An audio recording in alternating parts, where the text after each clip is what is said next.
Oh, my screen's so dark. Let's see. Is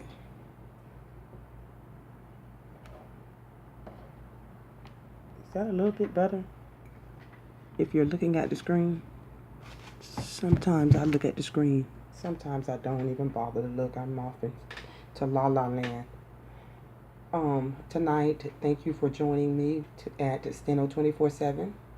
This is Steno Duchess, always doing dictation for you 24 hours a day, 7 days a week. This is selection number 12 of 429 words on the subject of condemnation proceedings. This is going to be at 140 words per minute.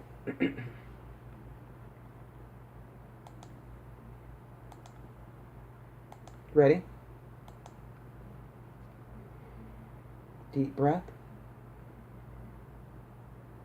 Feet flat on the floor. You are focused. That's right. If the issue in this case is the constitutionality of the statutory provision made for taking the property, its constitutionality seems clear.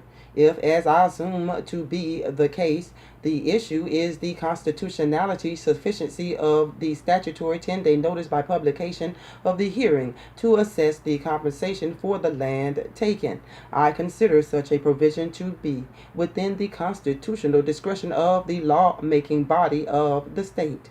In weighing the due process of condemnation procedure, some reasonable balance must be struck between the needs of the public to acquire the property and the opportunity for a hearing as to the compensation to be paid for the property.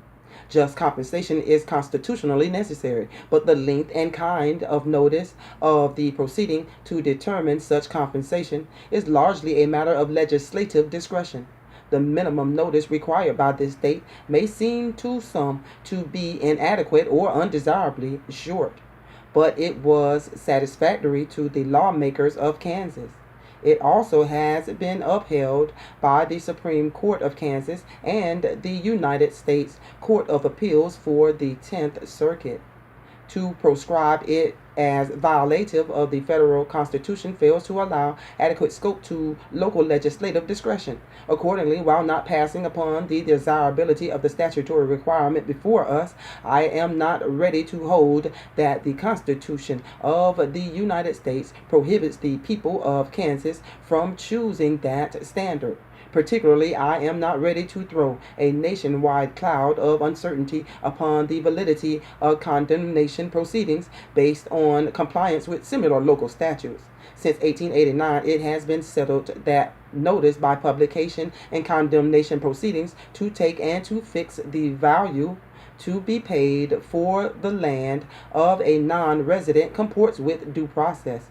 I agree with the court below and with the opinion of the Court of Appeals for the 10th Circuit rendered in the comparable case of Collins versus Wichita, which came to our attention at the last term of court and in which certiorari was denied. Therefore, I would affirm the judgment here. And that's certiorari, spelled CERTIORARI.